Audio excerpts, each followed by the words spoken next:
Unleashing Creativity, Mind Mapping for English Learners. Hello, English enthusiasts.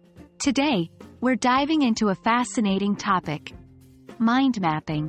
It's an incredible technique not just for brainstorming and generating ideas, but also for enhancing your English reading and writing skills. Stick around to learn how to create a mind map and use it to boost your creative writing. A mind map is a visual representation of your ideas. Think of it as a tree with branches. At the center, you have your main idea or central concept, and branching out are the related ideas, keywords, or topics.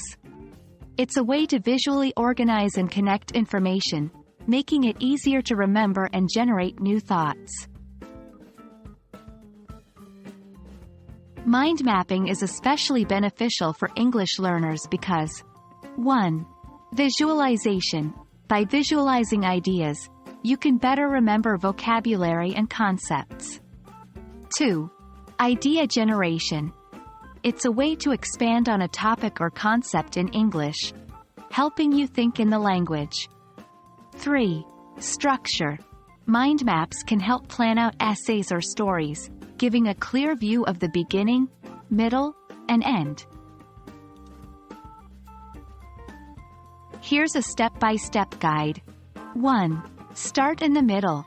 On a blank piece of paper or a digital tool, write your main idea or central concept in the center. 2. Draw branches.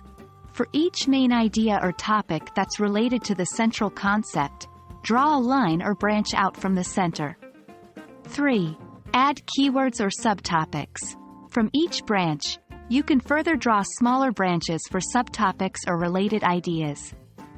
4. Use colors and images. Make your mind map vivid. Use different colors for different branches or ideas. Add images or symbols to represent ideas. This not only makes it more attractive but also enhances memory recall. 5. Expand and modify. Your mind map isn't static. As you come up with more ideas, feel free to expand, modify, or reorganize. When you're tackling creative writing in English. 1. Character development. Use a mind map to explore a character's background, relationships, quirks, and motivations. 2. Plot points.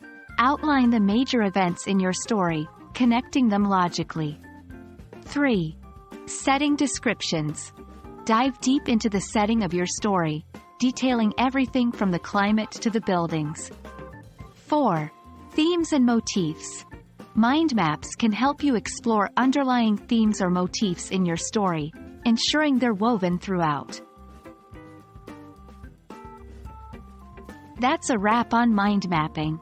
Whether you're brainstorming for an essay or crafting a short story, mind maps can be your best ally. We hope this technique helps you in your English learning journey. Until next time, keep exploring, keep learning, and as always, keep writing.